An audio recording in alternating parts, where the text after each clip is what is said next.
Magandang umaga sa ating lahat. Welcome to our 365 Daily Devotion Bible Characters Edition. So ngayon ay patuloy natin pag-aaralan ng ating series at ang paksa natin ngayong umaga ay patungkol kay Jacob. Jacob wrestles with God from Jacob into Israel. So Jacob's life had been shaped by striving. So from his birth, grasping his brother's heel, and deceiving his father, manipulating circumstances and escaping consequences. So Jacob relied on his own intelligence and effort. So now years later, they passed. He tried to outrun was standing in him again. No, so Esau was coming and Jacob was afraid. Di ba? Kaya nga, tinagurian si Jacob na heel grabber. Atake kanya pabalik. So, no plan, gift, or strategy could remove the fear in his heart. So on the dark night at the river Jabbok, Jacob was left alone and God confronted him personally. So the wrestling match was not about physical strength but about surrender. No, so God touched Jacob's hip, weakening him permanently, yet blessing him eternally. So Jacob learned that night that victory with God does not come through control but through dependence. So when God renamed him Israel, it marked a turning point. No, so Jacob was no longer defined by deception but by grace and transformation. So sabi sa Genesis chapter 32 verse 26-28, no, and he said, "Let me go, for the day breaketh." And he said, "I will not let thee go, except thou bless me." And he said unto him, "What is thy name?" And he said, "Jacob." And he said, "Thy name shall be called no more Jacob, but Israel. For as a prince hast thou power with God and with men, and hast prevailed." So kung babasahin natin yung ating katuruan, no, una sinasabi dito na God meets us in desperate situation. So like Jacob, no, Jacob did not seek God out of comfort but out of fear and desperation. No, he was trapped between his past sins and uncertain future. That moment of isolation became the place of divine encounters. Scripture shows that God often meets his people when all human resources fail because desperation strips away pride and self-reliance. So God did not abandon Jacob in his weaknesses. No, instead, he initiated encounter. This teaches us that desperation is not a punishment but an invitation when God brings us to the end of ourselves. So he is preparing us to experience his presence more deeply. So spiritual growth often begins when we realize that survival without God is impossible.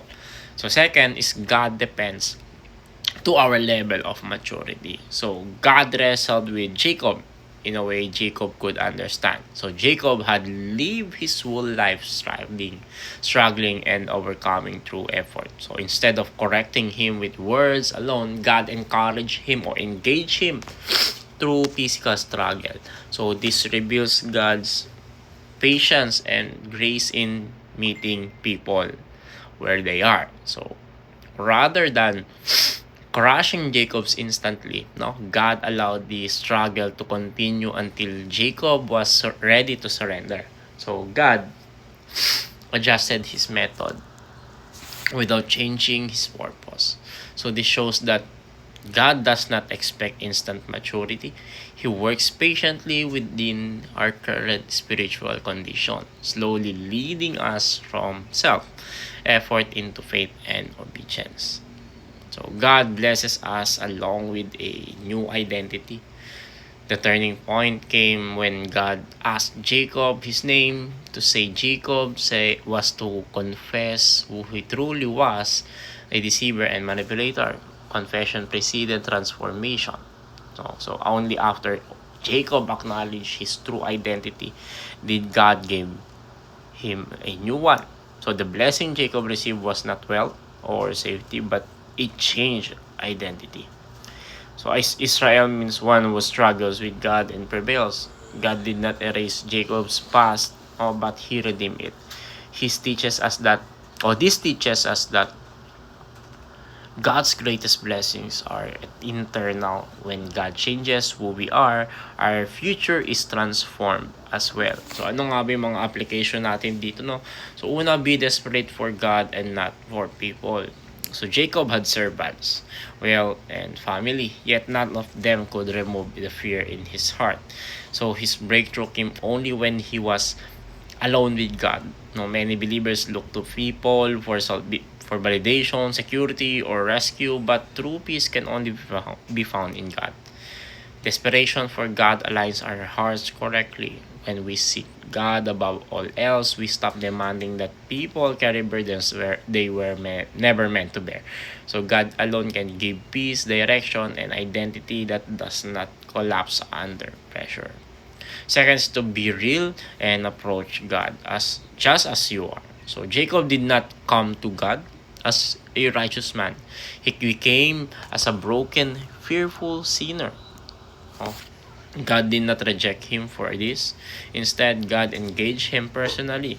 This teaches us that honesty before God is more powerful than pretending to be strong. So God does not require perfection to begin transformation.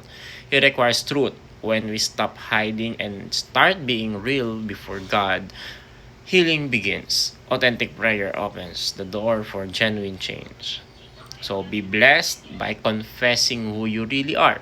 So Jacob's confession was his name, no, of his name was an admission of his past. No, he did not justify it or explain it away.